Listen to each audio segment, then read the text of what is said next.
नमस्कार, सुबह के 11 बज रहे हैं। जी न्यूज पर आप सभी का स्वागत है। आपके साथ मैं हूं पूर्णिमा मिश्रा।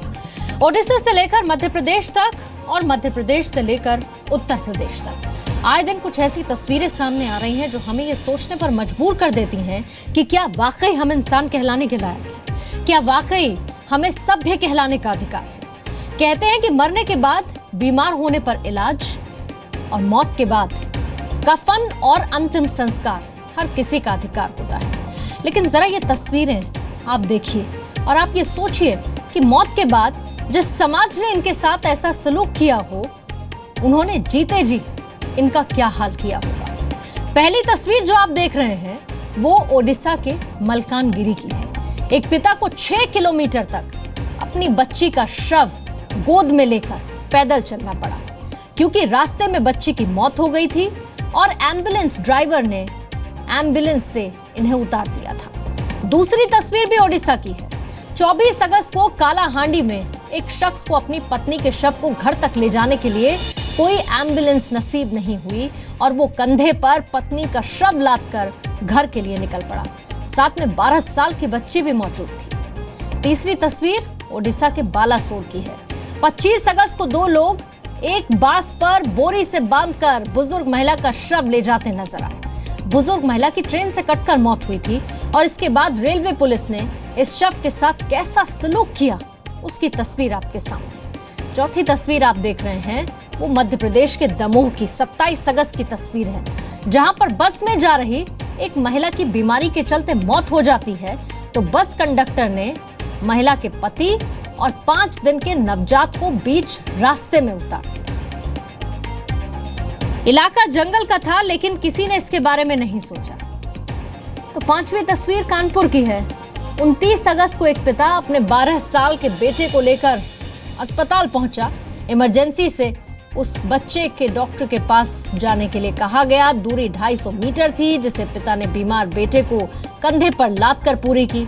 नतीजा, बेटे की मौत हो गई। तो छठी तस्वीर भी आपको जरूर देखनी चाहिए और यह तस्वीर मध्य प्रदेश के शिवपुरी की है, जहां पर एक बेटे को अस्पताल से एम्बुलेंस नहीं मिली। मजबूरी में उसे पिता का शव ठेले पे लादकर घर तक ले जाना पड़ा। यह है तो केवल तस्वीरें, लेकिन समाज का आईना है। वो आईना जिसमें समाज का एक बदसूरत चेहरा झलकता है। ओडिशा के मलकानगिरी में एक पिता को 7 किलोमीटर तक अपनी बच्ची का शव गोद में उठाकर पैदल चलना पड़ा क्योंकि उसे एम्बुलेंस के ड्राइवर ने बीच रास्ते में उतार दिया था। ये पिता अपनी 7 साल की बच्ची वर्षा को एम्बुलेंस में अस्पताल लेकर जा रहा था, लेकिन बच्ची ने रास्ते में दम तोड़ दिया। एम्बुलेंस ड्राइवर को जैसे ही इस बात का पता चला, उसने बच्ची के शव के साथ पिता को रास्ते में उतार दिया। इस बीच मामला मीडिया में आया तो मलकानगिरी के डीएम के सुदर्शन चक्रवर्ती ने इस मामले की जांच के आदेश दे दिए। इससे पहले 24 अगस्त को भी ओडिशा के कालाहांडी से कुछ ऐसी ही तस्वीरें सामने आई थी, जब एक पति को अपनी पत्नी का शव 12 किलोमीटर तक कंधों पर लेकर चलना पड़ा। वजह वही पुरानी, अस्पताल की तरफ से इस शव को ले जाने के लिए एम्बुलेंस मुहैया नहीं कराई गई। सामाजिक कार्यकर्ता आभा सिंह ने इस तरह के मामलों के लिए कड़े कानून बनाने की बात की तो पूर्व दिल्ली महिला आयोग की अध्यक्ष बरखा शुक्ला ने राज्य सरकार से कहा है कि अस्पतालों के खिलाफ कार्रवाई की जाए।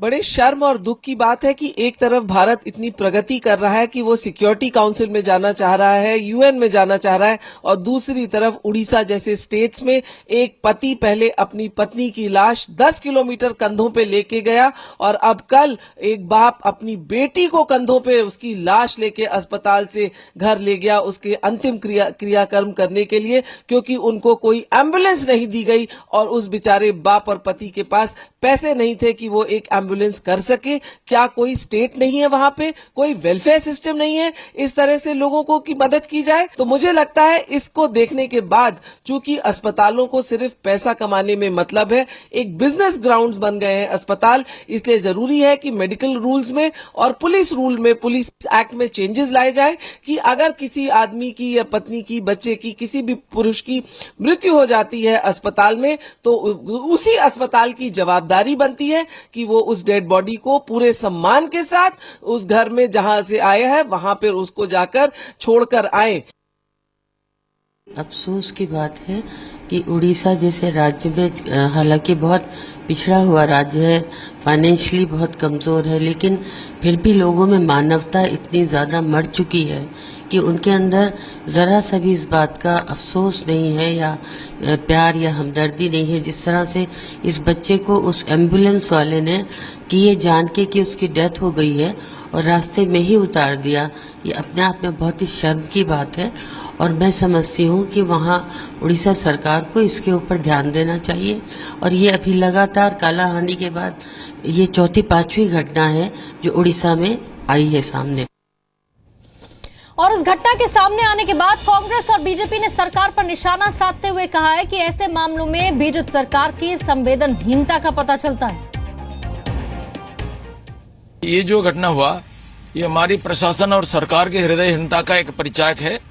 और इसको एम्बुलेंस में लेते हुए वो रास्ते में उनको छोड़कर चला गया, क्योंकि उनको मालूम है कि उनके ऊपर कोई कार्रवाई नहीं होगा।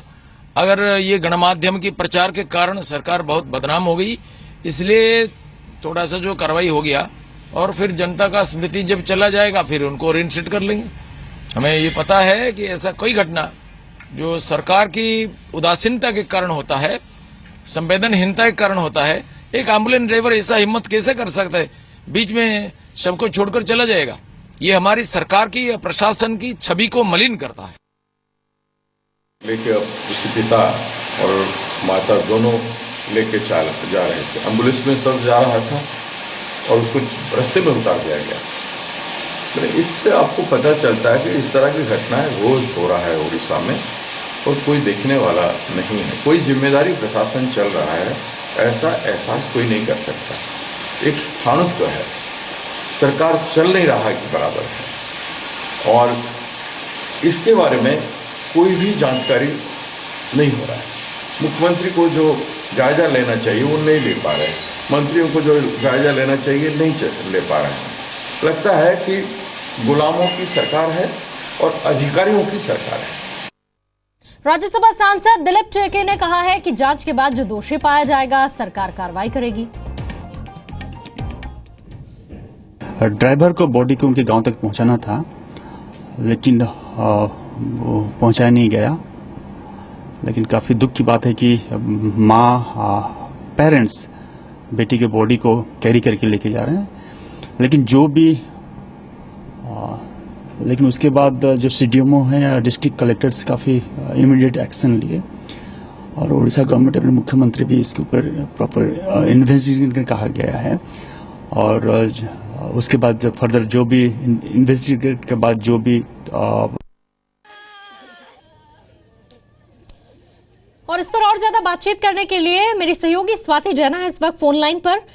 स्वाति, ये जो तस्वीरें मलकानगिरी के सामने आई और उसके साथ ही ओडिशा की कुछ और तस्वीरें, अलग अलग जगह की तस्वीरें हमने दिखाई, लेकिन अब जो ताजा तस्वीर मलकानगिरी की है उसमें क्या एक्शन अभी तक लिया गया है? इंस्टेंट एक्शन की मैं बात कर रही हूँ, जांच के आदेश तो दे दिए हैं अधिकारी ने। जी देखिए, जिस तरह से भी घटना घटी तो इमीडिएटली जो कलेक्टर है अभी तो वो जो ड्राइवर थे, उसका फार्मासिस्ट, उनका असिस्टेंट थे, उन लोग को अभी तक उनको निलंबित किया गया है। उसको जांच के आदेश तो अलर्ट दिया गया है। उसके सिवा भी जो मथिली थाना है उनके पास भी जो थाना तो नियर वेस्ट थाना था, वहाँ पे भी वो जाके वहाँ पे भी एफआईआर उनके विरुद्ध एक दर्ज किया गया है। क्योंकि जिस तरह से घटना घटी वो बयां करता है कि कितना अमानविक हो सकता है। और यहाँ पे प्रशासन के भी इतना ही दोष दिया जाएगा क्योंकि वो जो 108 एम्बुलेंस है दे आर नॉट अलाउडेड कि वो सब लेके वो इस तरह से लाश लेके कहाँ जाएंगे, उस तरह को उनको परमिशन नहीं है। तो वो जो लोग किए थे वो परमिशन के हिसाब से काम करते हैं। अगर प्रशासन उनको पूरी तरह से बताते थे कि अगर इमीडिएटली किसका डेथ हो गया तो उनको लेके उनका घर तक पहुंचना है, तो इस तरह से जो रूल रेगुलेशन बना गया है तो वो रूल रेगुलेशन के हिसाब से काम नहीं हो रहा है, इसीलिए वो प्रॉब्लम क्रिएट हुआ है। और स्वाति, इतना तो तय है कि संवेदनहीनता तो है, लेकिन क्या संवेदनहीनता के साथ ओडिशा का हेल्थ सिस्टम इतना ज्यादा बीमार है कि वहां पर आए दिन इस तरह की तस्वीरें देखने को मिलती रहती हैं जगह जगह से? बिल्कुल जो बात बोल रही है, ज्यादातर की जो एरिया जो है ट्राइबल एरिया की, वहाँ पे ही इस तरह से प्रॉब्लम ज्यादा क्रिएट होता है, क्योंकि वो एम्बुलेंस की प्रॉब्लम्स नहीं है। इस तरह से अगर देखा जाए तो जो रास्ता भी नहीं है जहाँ पे एम्बुलेंस पहुँच सकता है, और जो भी जहाँ पे भी वो मेडिकल फैसिलिटीज है वो भी मेडिकल ठीक से फैसिलिटीज अवेलेबल नहीं हो रहा है कि उनको किस तरह से जाए। एक तो वो ट्राइबल है, वो जानते नहीं है उनको क्या फैसिलिटीज मिलना चाहिए और क्या नहीं। एक तो वो सारे मैटर में वो अननोन है, और दूसरी बात है जिस तरह से प्रशासन उनको पदक्षेप लेना चाहिए, किस तरह से लोगों के पास तो सेवा पहुंचे और किस तरह से लोग उनको पर लाभान्वित हो, और पूरी तरह से प्रशासन के ऊपर एक बड़ा सीधे तौर पर स्वाति, आपकी जिम्मेदारी क्या है? उनको इस बात की खबर ही नहीं है, और उसके बाद इस तरह की तस्वीरें देखने को मिलती हैं जहां पर मेडिकल फैसिलिटीज नहीं है, एम्बुलेंस नहीं है, ड्राइवर को ये पता नहीं है कि उसको क्या करना है, और ये देश का हेल्थ सिस्टम है। और इसकी पोल खोलने वाली तस्वीरों के बाद सवाल ये उठता है कि क्या देश का हेल्थ सिस्टम ही आईसीयू में चला गया है? आपको बताते हैं देश में स्वास्थ्य सेवाओं का हाल क्या है। ये ग्राफिक्स आप देखिए। स्वास्थ्य क्षेत्र में 64 लाख लोगों की कमी है, और लगभग 1 अरब से ज्यादा की जनसंख्या पर 20,306 सरकारी अस्पताल हैं, यानी कि एक सरकारी अस्पताल पर करीब 61,000 लोगों का बोझ पड़ता है। देश में 1833 लोगों पर एक बेड है। ग्रामीण इलाकों में 72% और शहर में 79% लोग प्राइवेट अस्पतालों में इलाज करवाते हैं। भारत में 1400 लोगों पर एक डॉक्टर है, जबकि वर्ल्ड हेल्थ ऑर्गेनाइजेशन के मुताबिक 1000 लोगों पर एक डॉक्टर होना चाहिए। भारत को 2020 तक 4 लाख अतिरिक्त डॉक्टर्स की जरूरत पड़ेगी। अब आपको यह भी बताते हैं कि देश में इलाज में लापरवाही बरतने पर सजा का क्या प्रावधान है। किसी भी तरह की लापरवाही अगर बरती जाती है तो उस सूरत में आईपीसी की धारा 336, 333 और 338 के तहत केस चल सकता है, जिसमें 6 महीने से लेकर 2 साल तक की सजा और जुर्माने का प्रावधान है। चिकित्सा से संबंधित लापरवाही में आईपीसी की धारा 304A के तहत भी केस चल सकता है, जिसमें अधिकतम 2 साल की सजा और जुर्माने का प्रावधान है।